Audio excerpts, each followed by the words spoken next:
जय हिंद दोस्तों, आप सभी को चैनल पर स्वागत है। जैसे हम बताए थे कि हम आज का टॉपिक तो पढ़ेंगे, पर हर दिन पीछे जो पढ़े हैं उसमें किस तरह से क्वेश्चन पूछा जाता है, किस टाइप से क्वेश्चन हमसे पूछती है, उस तरह का क्वेश्चन हम आपको सॉल्व कराएंगे। हम बोले थे आज भी हम कुछ क्वेश्चन लिख कर आए थे। लिखिए, ये 4 क्वेश्चन ही लिखे हैं, बोर्ड भर गई थी, कोई दिक्कत नहीं। हम 4 क्वेश्चन आज करेंगे और उसके बाद इस टॉपिक ज्योमेट्री को आगे बढ़ाएंगे। जितना पढ़े थे उसके कल जितना पढ़े उससे आज कुछ अधिक पढ़ेंगे। यदि आप नहीं देखे हैं तो पीछे वाला वीडियो देख लीजिए और फिर इसको देखिए, ठीक है।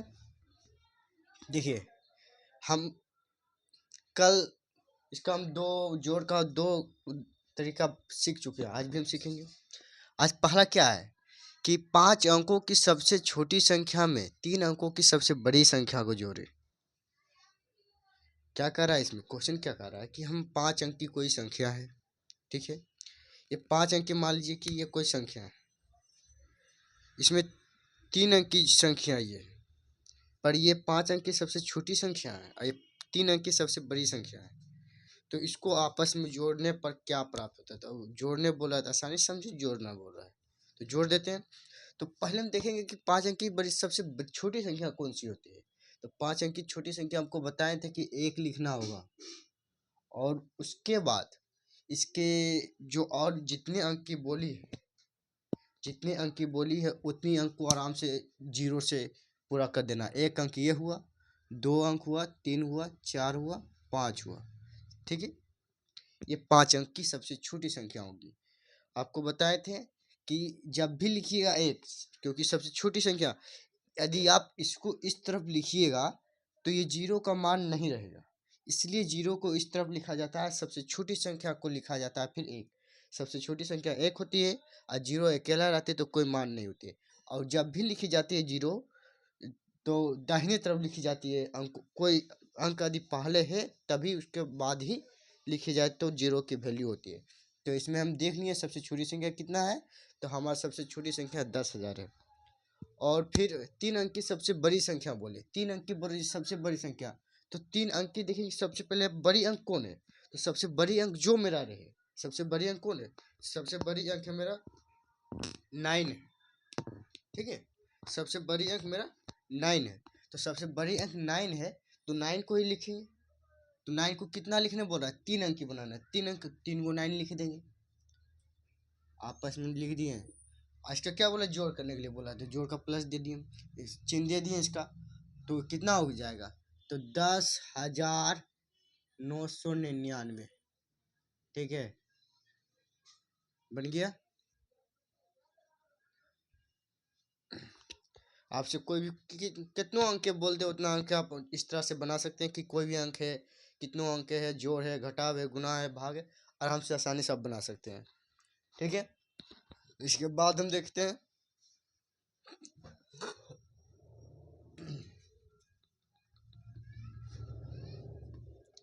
इसके बाद क्वेश्चन क्या बोलता है, ये ध्यान से देखिएगा। क्वेश्चन बोल रहा है कि एक चुनाव में 3,25,765 मत वैध माना गया, मतलब कि उसको माना गया कि ये दिया है तो इसका मान्य है, वैल्यू है। और 12,875 मत अवैध माना गया, मतलब इसको जब देखते हैं चुनाव में लूट वाट खूबी करता है तो उसको अवैध कर दिया कि ये सब इसका हिस्सा जो है ना, नई वैल्यू इसका कुछ रहेगा।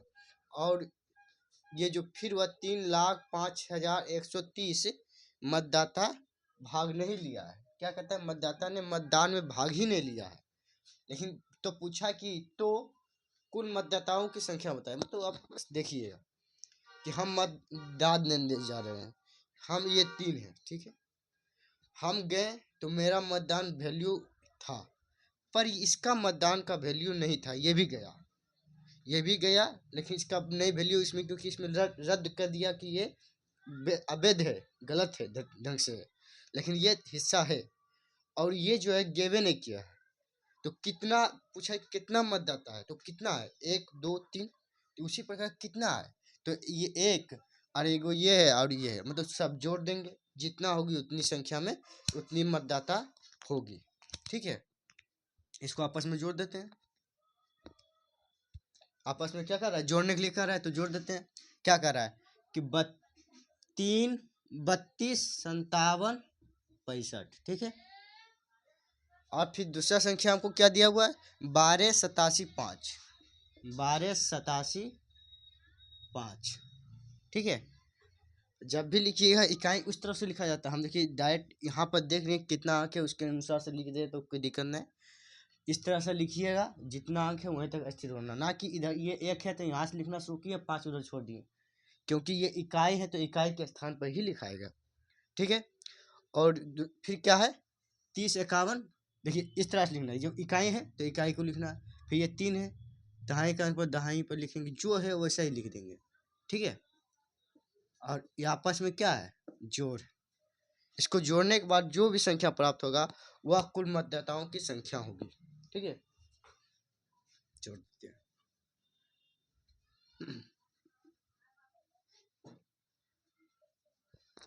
क्या होगा, 5, 5, 10, बाकी 1, ठीक है। 6, 1, 7, 7, 14, 14, 3, 17, 17 के 7, बाकी 1, ठीक है। 1 इधर गया, फिर तो 1 और 7, 8, 8, 19, 16, 1, 17, बाकी 1, 5, 1, 6, 6, 2, 7, न 6, 2, 8, सॉरी 6, 2, 8 और 5, 13, 13 के 3, बाकी 1, ठीक है। तो 1, 1, 2, 3, 3, 1, 4 और ये 6, 64, 37, 70 मतदाता की संख्या है, कुल मतदाता है। कुल मतदाता की कितना है, दाता है। इसमें कई प्रकार के क्वेश्चन रहेगा। देखिए हम तरीका एक बताएं, एक तरह से बताएं, एक क्वेश्चन करवाएं किस तरह से क्वेश्चन रहती है। अब कहीं दिया हुआ रहेगा कि कोई शहर में लड़की इतना है, लड़का इतना है, तो कुल जनसंख्या कितना है। तो कोई शहर में इतना बूढ़ा बुजुर्ग बुतरू लड़का लड़की जो भी है बता देगा। आप बोलेगा कुल शहर का जनसंख्या कितना है, इस तरह से रहेगी। और कहीं तो कहेगा कि बैंक में ये बैंक में इतना रुपया जमा किया, मतलब बहुत तरह से क्वेश्चन इसी के अनुसार से आएगा जो बताएं हम आपको कि इतना है तो बताएं कि उस शहर की जनसंख्या कितना है, उसके पास पैसा कितना है। ये इस आधार पर से क्वेश्चन सभी आएगा। उसको आप आसानी से क्या कीजिएगा, जोड़ दीजिएगा, बन जाएगा, ठीक है। फिर क्या बोल रहा है,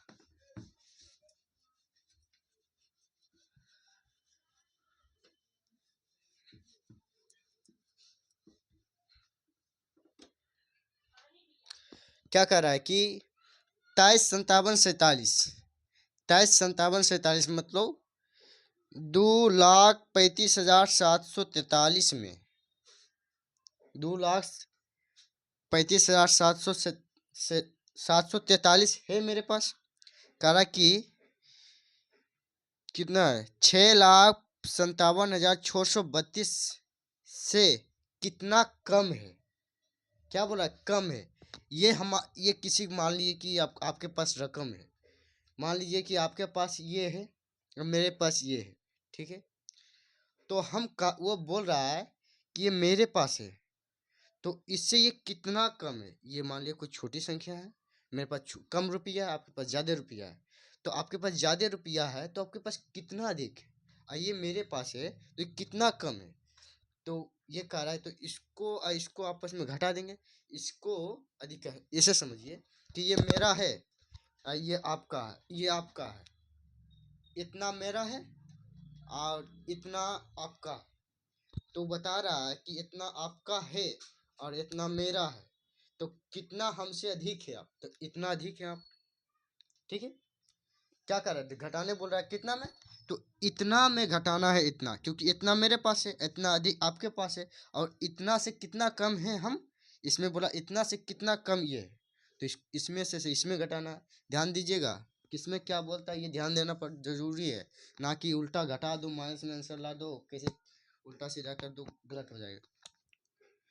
तो ध्यान दीजिएगा, ठीक है। कितना है, 65, 76, 32, ठीक है। 43, 57 और कितना है 23।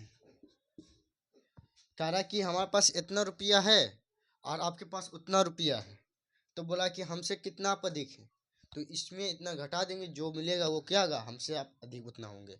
ये 12 में से 3 गया 9, फिर एक इधर पैसा लिया था, फिर एक पैसा ही लेगा, 12 हो जाएगा, 12 में से 4 जाएगा, क्योंकि ये एक इधर दे दिया तो ये दुइये बचा था, तो ये 12 हो जाएगी, 12 में से 4 जाएगी, कितना बचेगी 8 बचेगी, 8 बची है। तो यहाँ पर कितना बचा है, तो यहाँ 5 बचा है, 5 में से फिर ये लेगा पैसा, तो ये हो जाएगा कितना 15 हो जाएगा, 15 में से 7 गया तो 8 हुआ।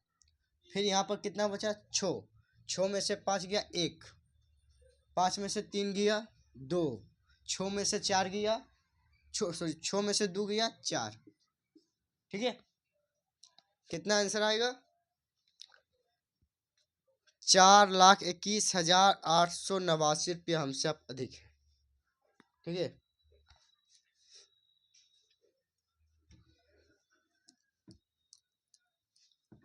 आगे फिर देखते हैं आगे क्या कर रहा है कि 6,02,15 पाने के लिए, मान लीजिए इतना प्राप्त करने के लिए, ये पाने के लिए इतना में कितना जोड़े। अब हमको कह रहा है कि हमको इसको प्राप्त करना है। ठीक है, इसको प्राप्त करना है, ये हमको ये हमारे पास है, तो इसमें कितना जोड़े कि ये हमको प्राप्त हो जाए, तो इसको जोड़ देंगे, जोड़ेंगे ना, तो क्या कह रहा है इसको जोड़ देंगे, तो लेकिन हमको क्या कितना कितना दिया हुआ, ये दिया हुआ है और ये दिया हुआ है, तो इसको निकालने बोल रहा है, कितना जोड़े, क्या कर रहा है कितना जोड़े, तो इतना जोड़े, तो इसको निकालना है, अर्थात कि ये दोनों को आपस में क्या होगा घटेगा, ये दोनों जब घटेगी तो ये निकलेगी, जब ये दोनों साथ में है तो ये इतना है, जब इससे निकलेगी तो ये बचेगी, तो हमको इतना ही निकालने बोला, कितना कितना इतना, तो इसको आप इसमें क्या कीजिएगा आपस में घटा दीजिएगा, क्या कीजिएगा, जिसमें कितना है 6,02,15 में आप कितना घटाना है, तो 38,765, 38,765 क्या करना आप घटा देना, इतना मेरे पास है, इतना मैं देखिए इतना है, इतना कुल मिलाकर है, तो इतना यदि हटा लेंगे तो कितना बचेगा, कितना बचेगी वो आंसर लाना है हमको, कितना होगा 5 में 5 गया 0, कोई भी संख्या को उसी संख्या से घटाया जाए तो कितना बचता है 0 बचती है, एक पैसा लगे 11 में से 6 गया 5, एक यहाँ बचा है, फिर एक आया तो 11 हो गया, 11 में से 7 गया 4, यहाँ पर कितना बचा 9, क्यों 9 बचा, क्योंकि ये जब 0 था तो इससे ही पैसा लिया, फिर इससे ही पैसा लिया, तो ये 10 हुआ, 10 हुआ, फिर इसको ही दे दिया, ये 10 हो गया, ये 9 हुआ, ये 10 हुआ, फिर इसको दिया तो ये 9 हुआ, ये 12 हुआ, समझे, तो ये 11 हुआ क्योंकि एक उधर दे दिया था, तो ये कितना बचा समझिए, अब डायरेक्ट 9 बचा है, तो 9 में से 8 गया तो 1, फिर यहाँ पर कितना बचा था 9 बचा था, 9 में से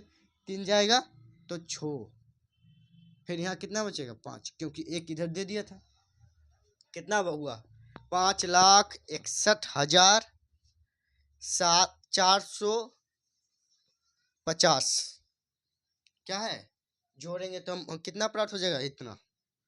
चलिए हो गया, आप शुरू करते हैं टॉपिक अपना, जिसके इंतजार में थे उसी चीज के।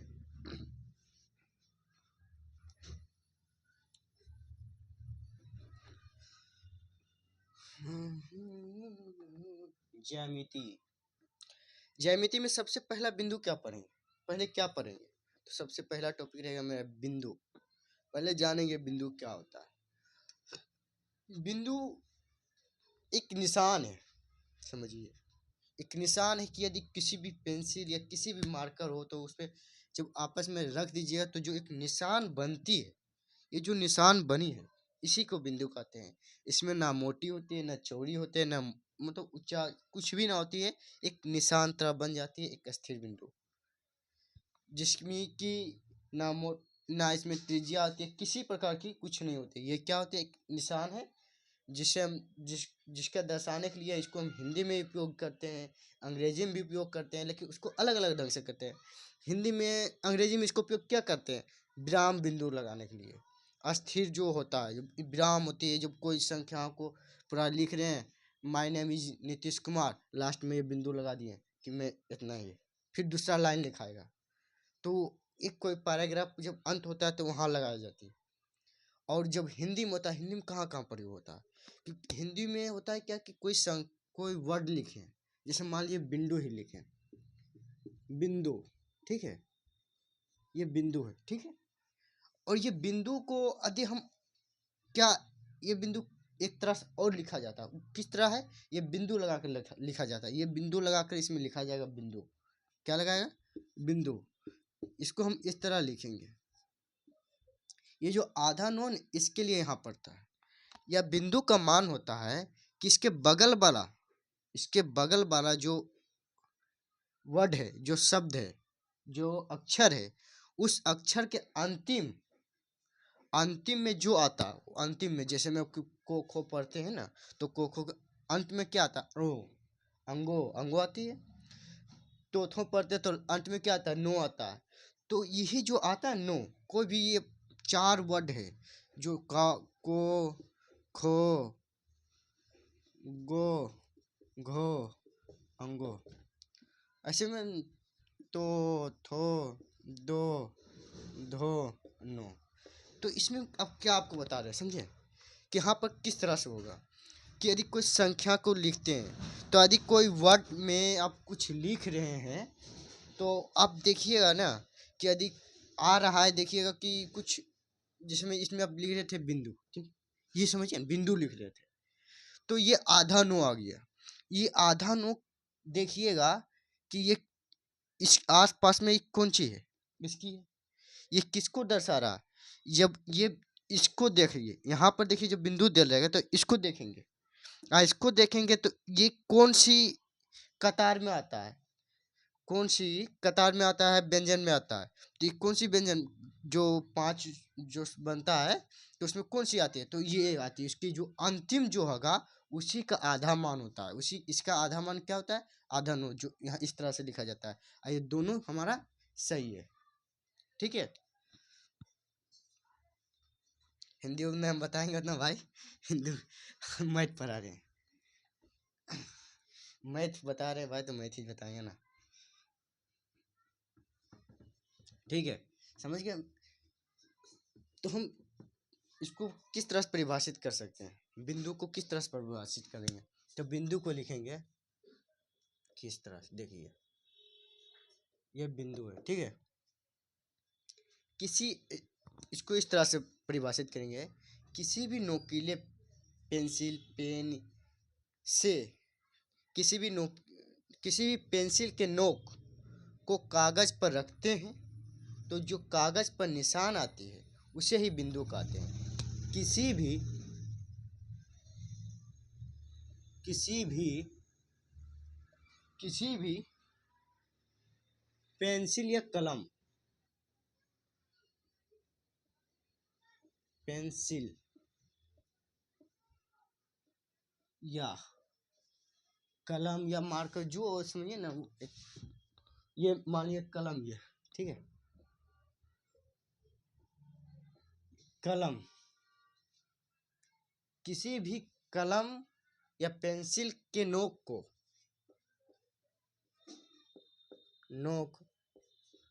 को कागज पर रखते हैं,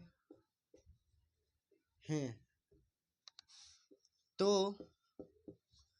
कागज पर एक निशान बन जाती है,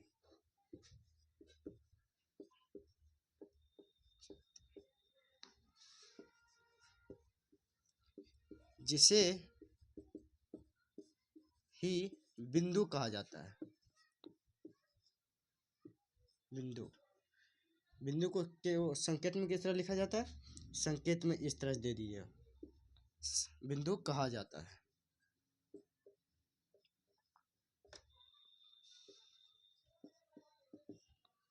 ठीक है।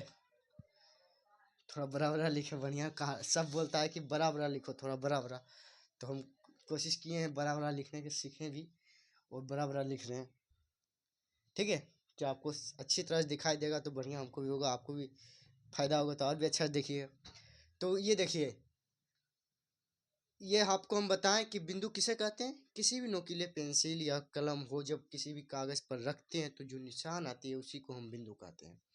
बिंदु की ना मोटाई होती है ना चौड़ाई होती है, ये आपको ध्यान में रखना चाहिए। इसकी कोई मोटाई कोई नहीं, एक निशान है जो इसका प्रयोग बहुत स्थान किया जाता है। इसका प्रयोग देखिए, जैसे कि आप कोई मान लीजिए लीटर हुआ, इतना लीटर ले जा रहे हैं, इतना किलो मतलब कि इतना मीटर हुआ, इतना ये हुआ 10, जैसे हम आपको बता देंगे, आपको बता देना चाहते हैं, जैसे कि आप लिख रहे हैं कि 5 किलोमीटर, ठीक है, 5 किलोमीटर, तो ऐसा करके लिखिए 5 किलोमीटर और 5 किलोमीटर और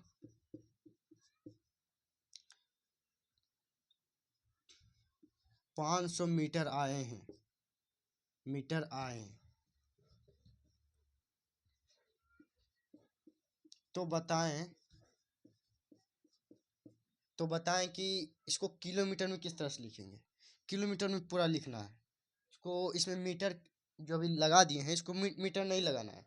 तो आप किस तरह से लिखिएगा, तो आप जरूर क्या कीजिएगा, तो यहाँ पर बिंदु का प्रयोग करेंगे। तो बिंदु किस कहाँ पर करेंगे, किस प्रकार से करेंगे, ये भी जानना जरूरी होता है।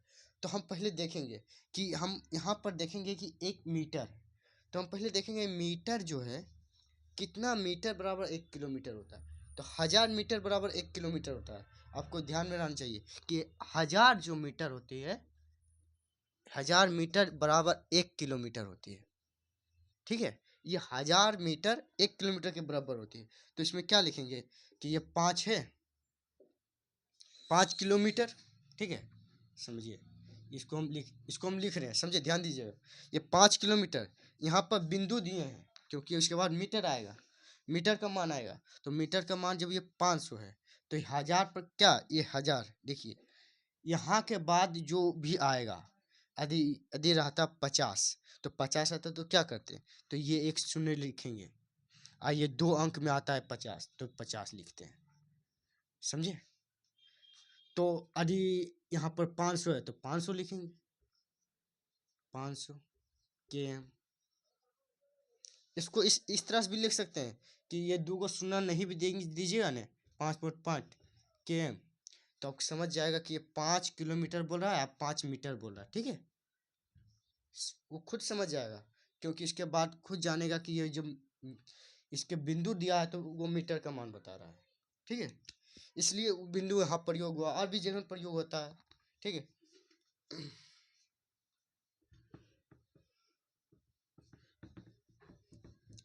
प्रयोग बता दिए कहाँ कहाँ होता है, ये आपको बता दिए, ये आपको बता दिए हैं परिभाषा।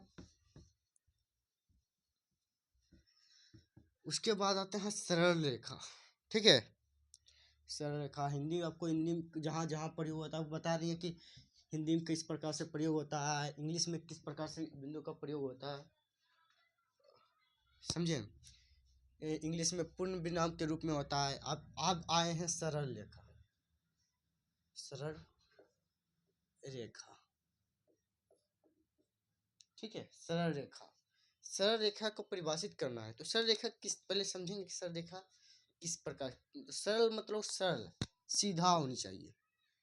जो रेखा हो सरल उसे सरल सीधा रेखा बोलते हैं। एगो बोलते हैं वक्र रेखा, जो टेढ़ा होनी होगी, जो किसी प्रकार से घुमा हुआ रहेगा, इस तरह से रहेगी, इस तरह से मतलब कि वो घुमा है, ये जो है वो घुमा हुआ है, तो इसे हम वक्र रेखा बोलेंगे। लेकिन ये सरल रेखा मतलब ये सीधी रेखा है, ठीक है। तो यहाँ पर बोल रहा है सरल रेखा, तो सरल रेखा किस तरह से परिभाषित करेंगे, तो हम बोलेंगे कि दो बिंदुओं को मिलाने वाली वह सीधी रेखा,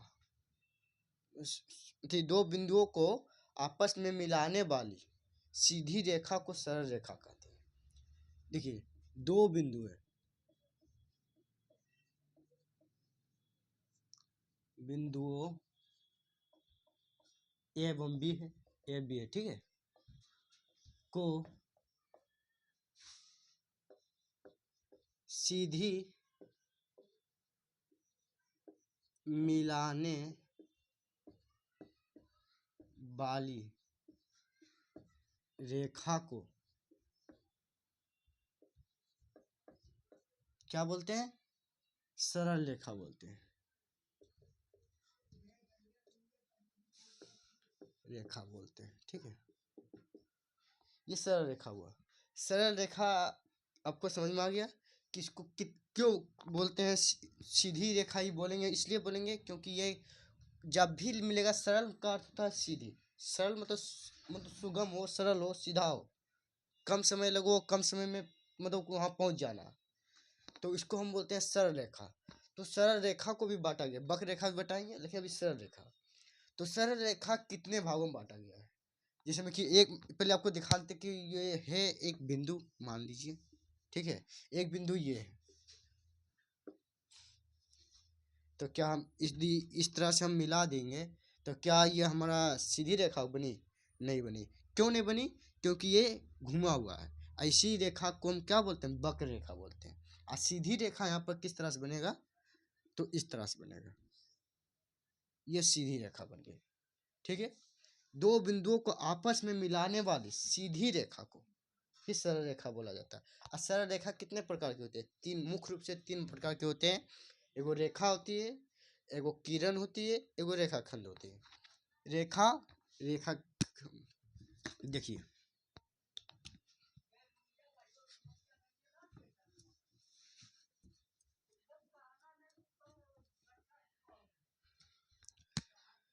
सरल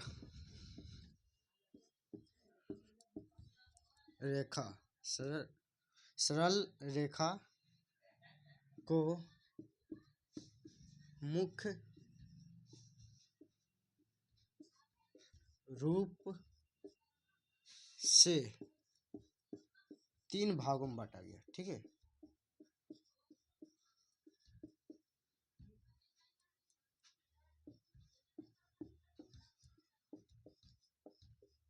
बांटा गया, ठीक है।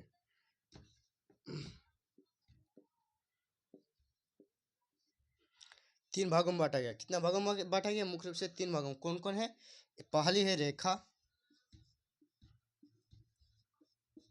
दूसरी है किरण,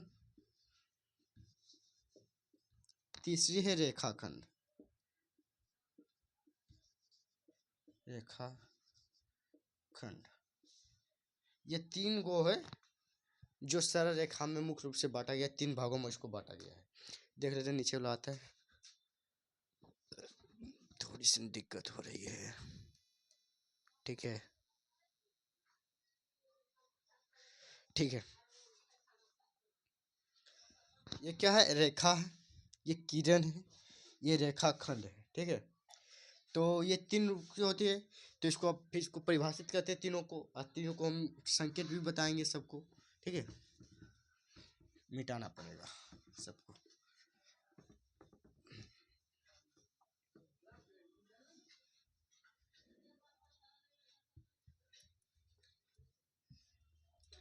सरल रेखा मुख्य रूप से तीन भागों में बांटा गया है। तीनों को हम बताएंगे आपको। पहला है रेखा, ठीक है। रेखा, रेखा किसे कहते हैं? वैसा सरल रेखा, वैसा सीधी रेखा, जो वैसी सीधी रेखा जिसकी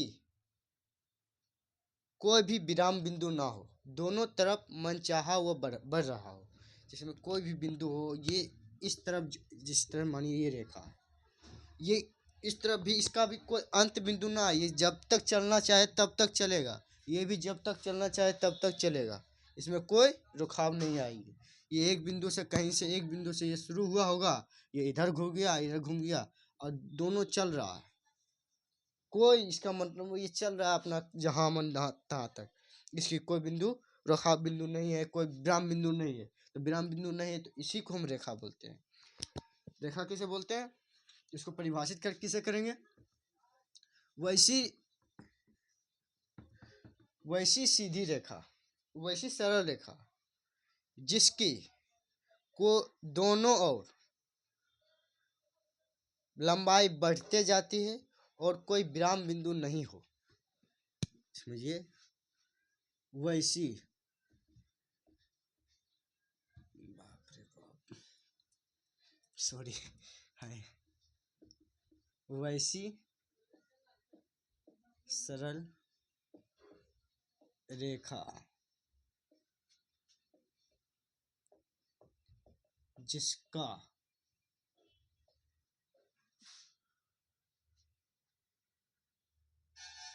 दोनों दिशा में कोई विराम बिंदु ना हो।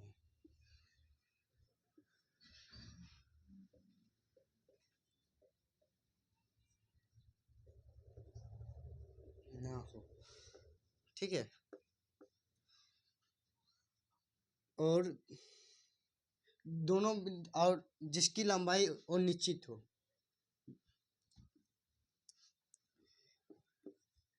अर्थात ऐसे बोलो, अर्थात दोनों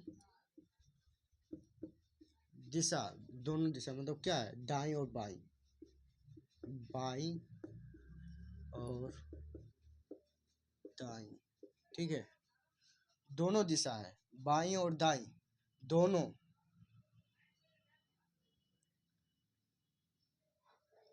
दोनों दिशा में बढ़ते रहती है।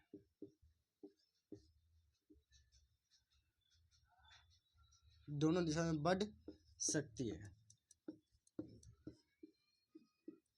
रेखा कहलाती है। ठीक है,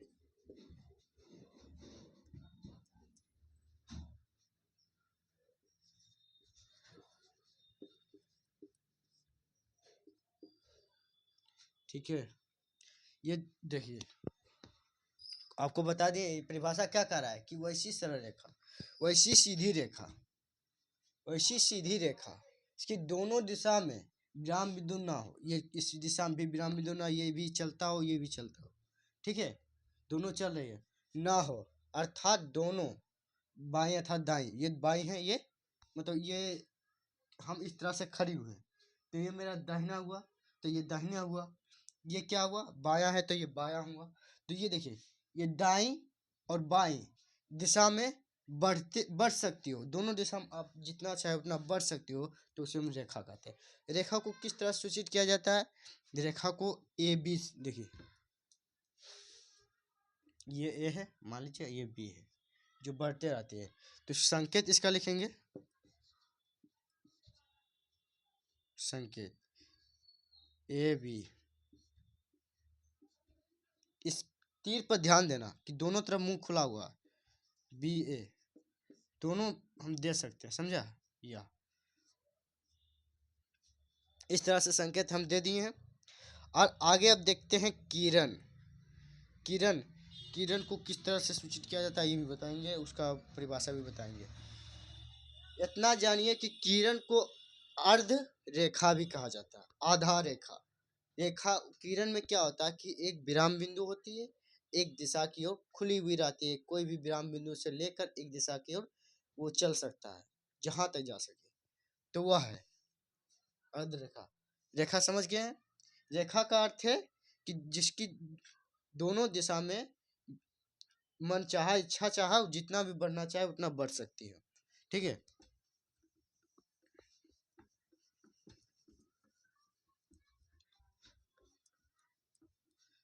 किरण,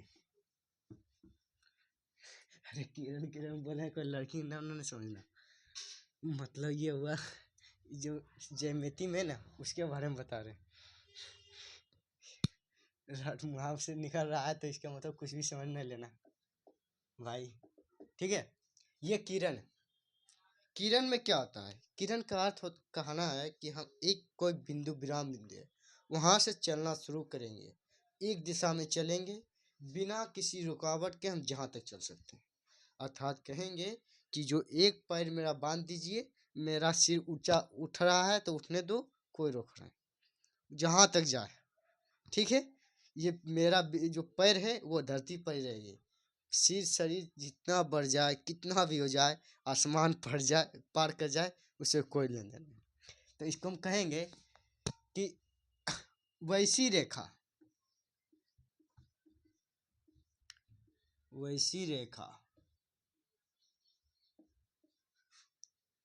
जो एक विराम बिंदु से, एक बिंदु से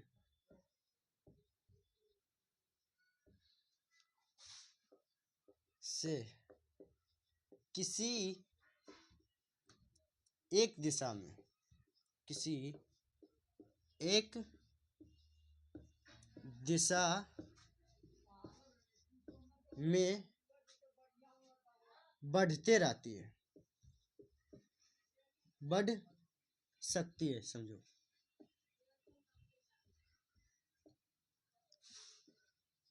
है, ठीक है, किरण कहलाता है।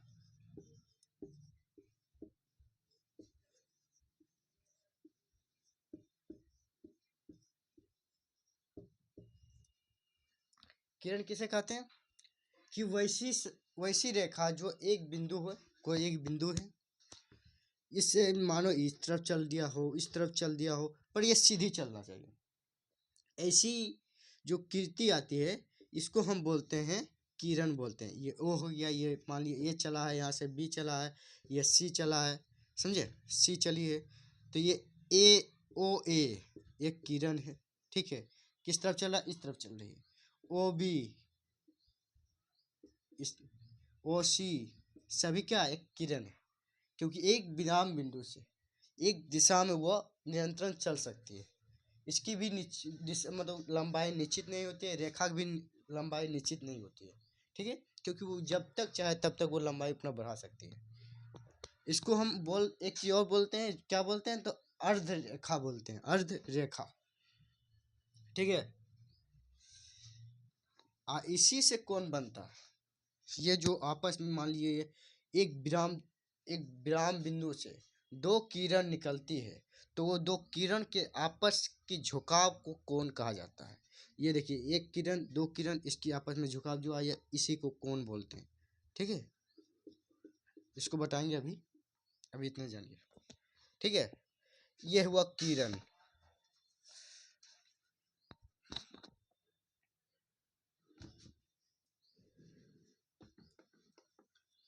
इसका संकेत क्या होता है ये भी देख लो भाई, संकेत नहीं बताए, संकेत ध्यान देना, संकेत,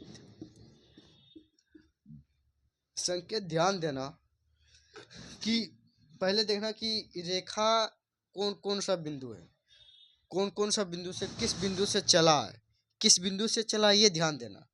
जिस बिंदु का रहेगा वो उसको हम इस तरह से लिखें, मान लीजिए कोई एक वो बिंदु है, यदि यहाँ पर सी बिंदु रहेगा या डी बिंदु रहेगा तो डी लिखेंगे। उसके बाद देखेंगे कौन चल रहा है, ये चल कौन रहा है, तो ये चल रहा है बी, ए, सी, जो चल रहा है उसको लिखेंगे। मान लीजिए सी चल रहा है, ठीक है, ये सी चल रही है, ये ओ है, यहाँ से चलना शुरू किया है, ठीक है, यहाँ से ये चलना शुरू किया है और सी चल रही है, तो इस ध्यान दीजिएगा। अब कौन चल रहा है, तो ये चल रहा है, तो ये रुखाव है, ठीक है, इसको इस तरह सूचित करेंगे। ध्यान दीजिएगा कि जो रुखा हुआ है उसको, उसके तरफ हम मुंह चलने वाला नहीं देंगे, मतलब विराम बिंदु देंगे, एक स्थिर रहेगी, और जो चल रही है उसके तरफ हम खुला मुंह देंगे, वो चल सकता है, ठीक है। अब रेखाखंड,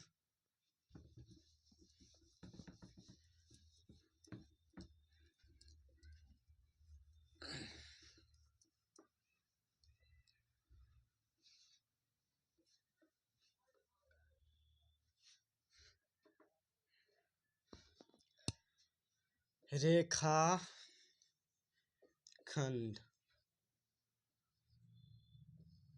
रेखाखंड है, ठीक है।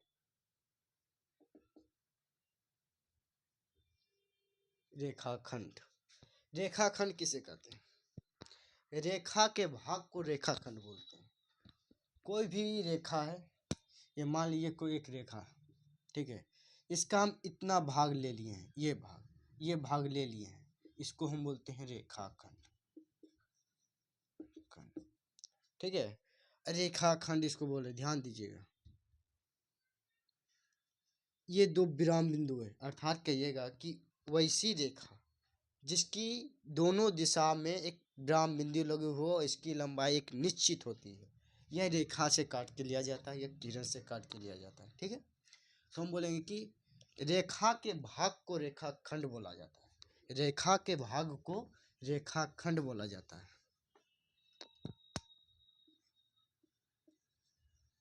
रेखा के भाग को रेखाखंड बोलते हैं। रेखा खंड कहते हैं। ठीक है, रेखाखंड किसे बोलते हैं? रेखा के खंड को, रेखा के भाग को हम रेखाखंड बोलते हैं। रेखाखंड को किस तरह सूचित किया जाता है? ये दोनों तरफ स्थिर रहना चाहिए। ऐसा ना कि अब दे देना, कोई दिक्कत नहीं, रेखाखंड है, रेखे भागने हैं, दे देते हैं तीर नहीं देना है, ये रुक जाएगा। दोनों तरफ स्थिर रहेगी, BA स्थिर रहेगी। ठीक है, इस तरह से इसका संकेत होती है। इसकी लंबाई निश्चित होती है, लंबाई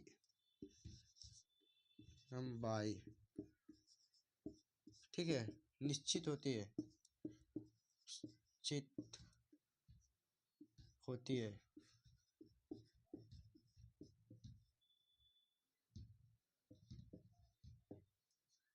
ठीक है, चलिए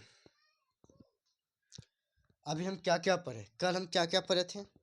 कल हम मतलब देखे थे कि हमारे आसपास जो आसानी से मिल जाती है, ऐसी औजार जो ऐसी ज्यामितीय आकार जो मिल जाती है, उसके बारे में जाने थे। कितने फलक से बना हुआ था, क्या चीज़ से बना हुआ था, उसको हम जाने थे। कितनी भुजा होती है उसमें, कितना शीश आप नहीं बताए थे। शीश जितना कौन होती है उतना शीश होती है, अच्छा कोई नहीं बताए थे, कोई दिक्कत नहीं। देखिए क्या होता है कि ये जब हो तो ये एक शीर्ष हुआ, ठीक है, और यहीं पर एक कोण बनती है। तो एक कोण होगा, जितनी कोण होगा वहाँ उतनी शीर्ष होगी। तो एक कोण है तो एक शीर्ष हुआ, यहाँ पर दो कोण बना तो एक फिर यहाँ शीर्ष बनी, यहाँ पर फिर कोण बनी तो ये शीर्ष बना। मतलब ये 4 गो है कोण तो 4 शीर्ष होगा। ठीक है, ये आपको बता दिए, लंबाई निश्चित होती है।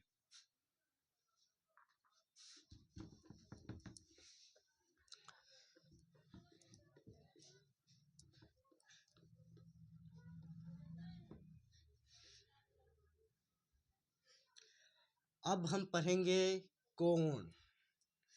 रेखा रेखाखंड सब तो पढ़ लिया, अब हम कोण पढ़ते हैं। कोण क्या है?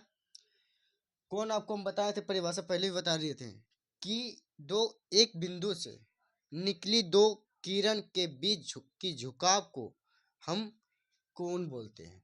कोण, ठीक है, कोण क्या बोलते हैं? एक बिंदु से, सॉरी, एक बिंदु से दो किरण निकलती है,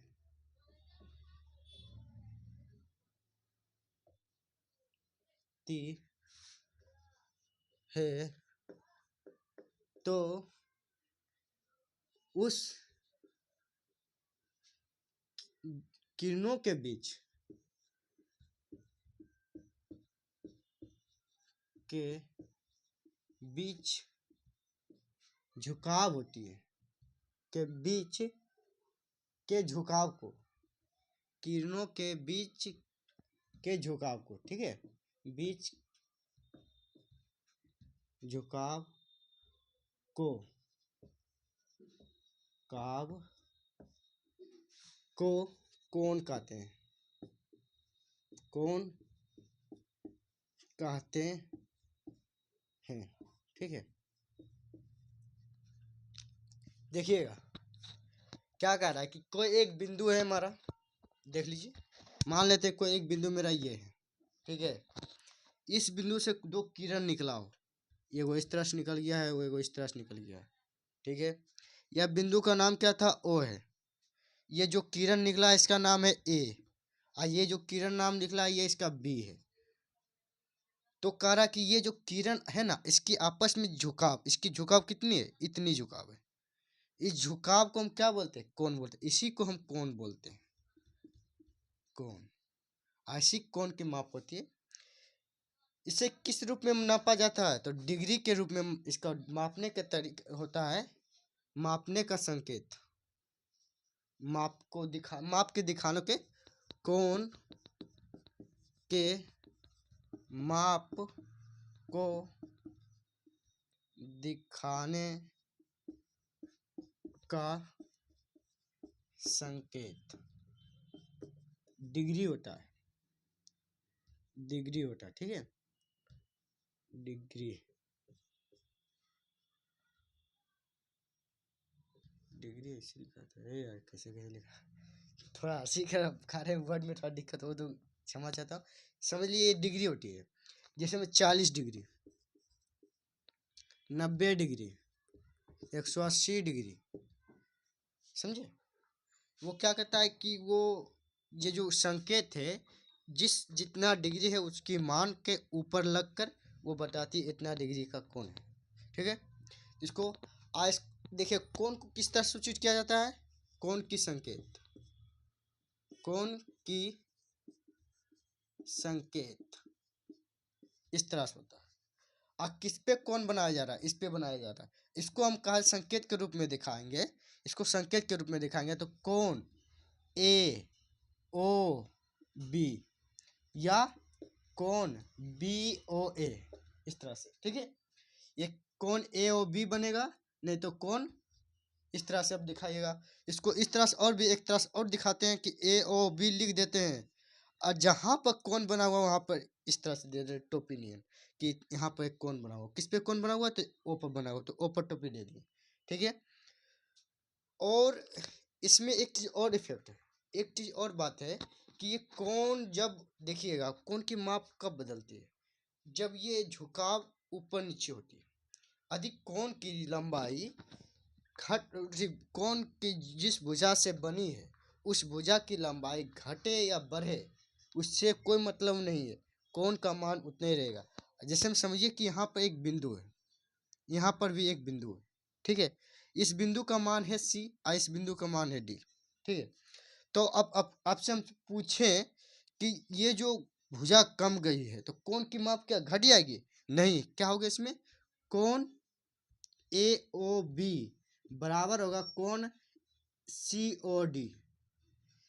भुजा यदि घट भी जाए बढ़ भी जाए तो उससे कोई प्रॉब्लम नहीं, क्योंकि कोण झुकाव के कारण बदलती है, कितनी झुकाव हुआ, कितनी नीचे है, कितने ऊपर है, उसके कारण बनती है, ठीक है। अब आगे देखते हैं।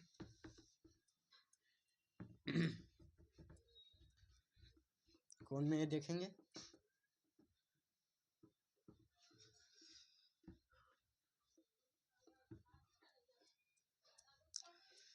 थोड़ा समय देख लेते हैं, टाइम थोड़ा सा कितना हुआ।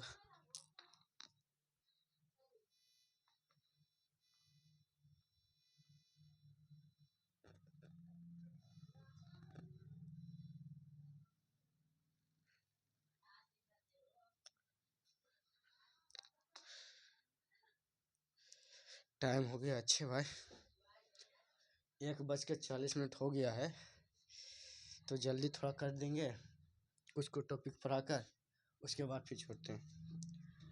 चलिए इस टॉपिक को पूरा कर देते हैं, उसके बाद इसमें अब क्या बात आगे पढ़ेंगे, आगे क्या कौन क्या है, तो कौन को कितने प्रकार हुए देखेंगे, कौन को डिग्री बताने। इसमें देखिएगा कि जब कौन ज्यामिति प्रकार से आप देखिएगा, एक चांद होती है, उसके मदद से आप पूरा इस तरह से रहेगा, और यहाँ पर एक बिंदु रहेगी, इस तरह से रहेगी, और यहाँ से घिंचा हुआ रहेगा, ये लिखा रहेगा 45 डिग्री, इस प्रकार से लिखा रहेगा 60, मतलब कि इस तरह से खींच के देगा, ये 60 डिग्री, ये 90 डिग्री, ठीक है। इस तरह से आपको चाप में लिखा रहेगा। इसकी मदद से आप यहाँ पर एक बिंदु दीजिएगा, एक बिंदु यहाँ पर है, यहाँ पर दीजिएगा, और इस तरह से लाइन खींच दीजिएगा, और इसी मदद से खींचिएगा तो वो बन जाएगा 60 डिग्री का, 60 डिग्री आपको, समझे। आपको ज्यामिति में दिया हुआ रहेगा। और प्रकार से भी बताया जाता है, प्रकार से आपको बताया जाता है, वो भी बताएंगे। आज देखिए हम आपको खाली बता देते कौन कितने प्रकार की बनती है, कोण कितनी होती है। देखिए पहले कि अधिक कोई परी और खरी कोण, मतलब सीधा, एक सीधा, मान लीजिए कोई सीधी है, परी है, पूरा परी हुई, ये परी कोण है, परिभुजा है, परी परी रेखा है, और इस पर खरी रेखा काट दे। जब खरी रेखा काटेगी तो चार चतुर्थांश बनता है, 1 2 3 4, ठीक है। ये सब चार चतुर्थांश बनती है। ये आपस में कितने डिग्री बनाते हैं कोण, 90 डिग्री का कोण। ये भी आपस में 90 डिग्री का कोण बनाते हैं, सब 90 डिग्री का बनाती है। तो कहेंगे जब कोई परी रेखा पर खरी रेखा काटती है तो 90 डिग्री का कोण बनता है। इसको नोट में लिख देते हैं। और किसी सरल रेखा, इसको भी देख लेते हैं। कोई भी सरल रेखा है तो सरल रेखा पर कोई भी बिंदु कितना डिग्री का कोण बनाएगा, कोई भी बिंदु 180 डिग्री का कोण बनाएगा, 180 डिग्री, ठीक है। सरल रेखा के किसी भी बिंदु पर 180 डिग्री का कोण बनती है। अब कोई एक बिंदु है, ये कितना डिग्री का कोण बनाता है, तो ये 360 डिग्री का, ठीक है।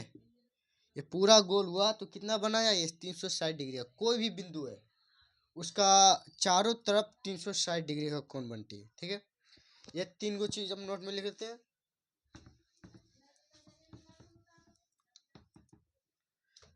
कोण,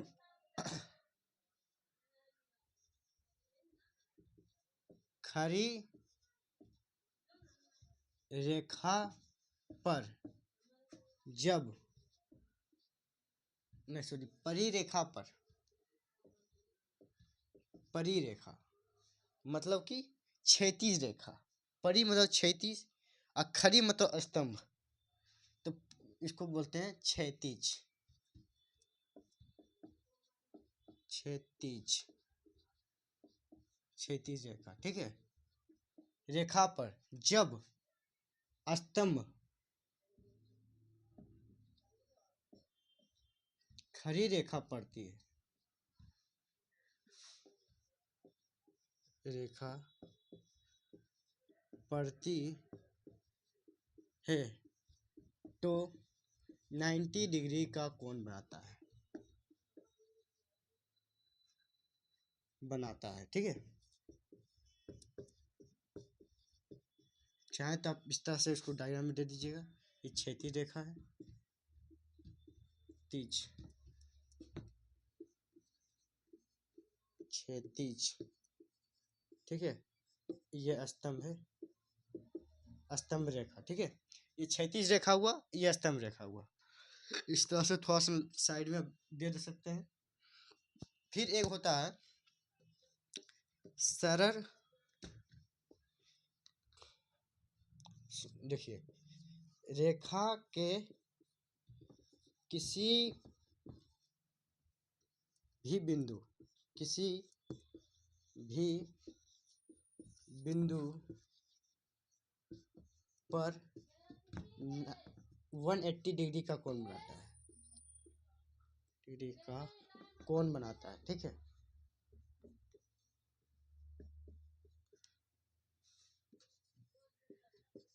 ठीक है, कितना डिग्री का कोण बनाता है, 180 डिग्री का कोण बनाता है।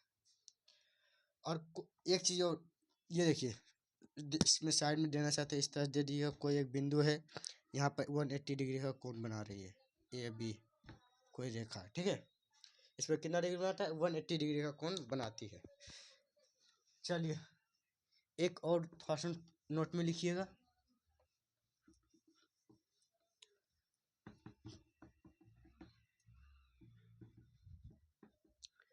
नोट में क्या लिखना है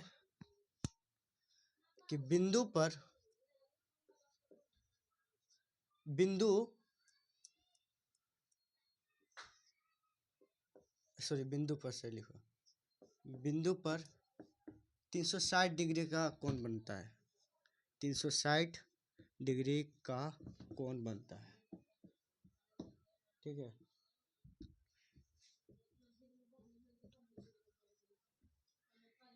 रेडियन, एक रेडियन बराबर कितना होता है, एक रेडियन, 1 रेडियन कितना बराबर होता है 180 डिग्री। ठीक है, ये ध्यान दीजिएगा, 1 रेडियन बराबर 180 डिग्री। ये अब देख लिए हैं। आप आगे देखते हैं इसका प्रकार। देखिए अभी उतनी खास देखिए बता नहीं रहे, इसको आगे फिर क्लास में बताएंगे। देखिए एक बार में पूरा कोई भी कुछ नहीं बता सकता है, तो हम जितना कोशिश करें जल्दी जल्दी में जितना बता दें, फिर कल बताएंगे। धीरे धीरे करके इसका फॉर्मूला बताएंगे, फिर पहले समझेंगे जरूर, उसके बाद बताएंगे। कौन को मुख्य रूप से कितने भागों में बांटा गया है? 3 भागों में बांटा गया है। कौन को मुख्य रूप से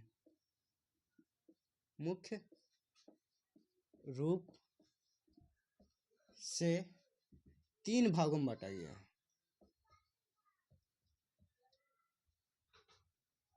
3 भागों में बांटा गया। ठीक है, ठीक है, 3 भागों में बांटा गया। कौन कौन है? एगो है न्यून कौन,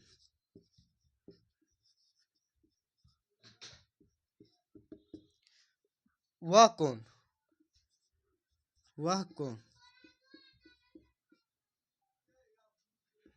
जिसका मान 90 डिग्री से कम हो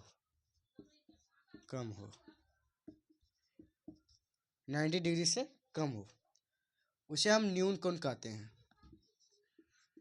उसे हम न्यून कोण कहते हैं। ठीक है, फिर है दूसरा है समकोण।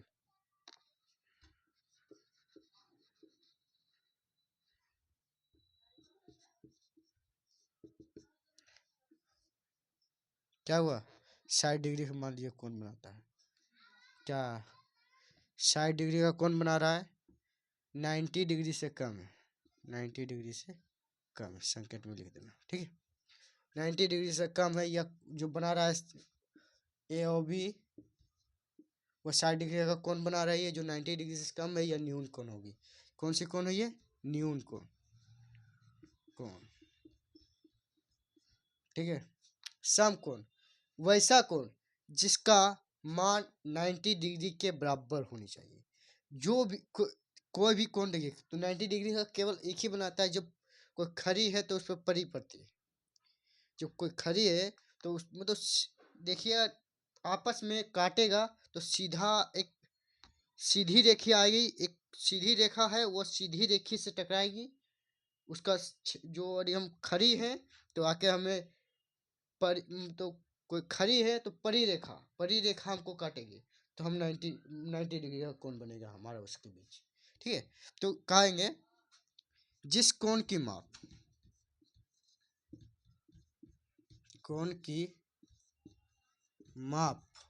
ठीक है, माप 90 डिग्री हो, समकोण कहलाता है।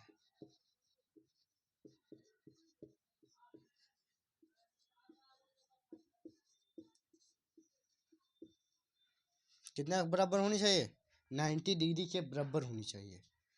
क्या ये कितना डिग्री बना रहा है? 90 डिग्री। तो ये कौन सी रेखा, ये कौन सी कोण है? तो समकोण होगी, ये समकोण।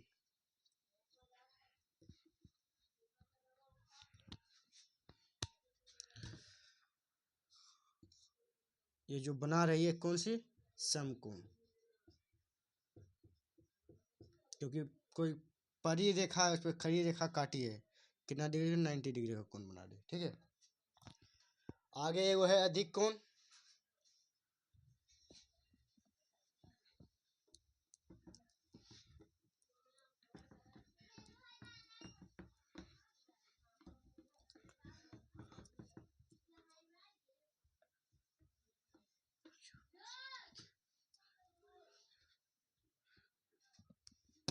एगो है अधिक कोण।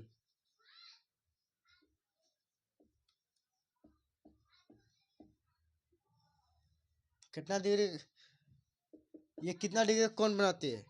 वैसा कोण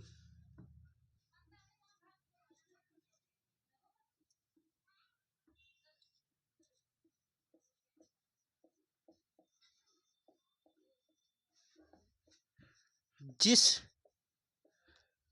कोण जिसका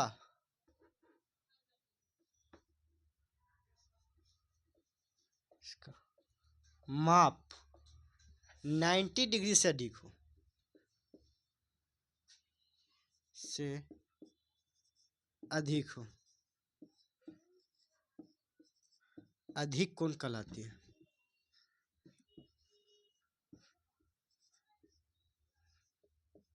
कोण कहलाती है।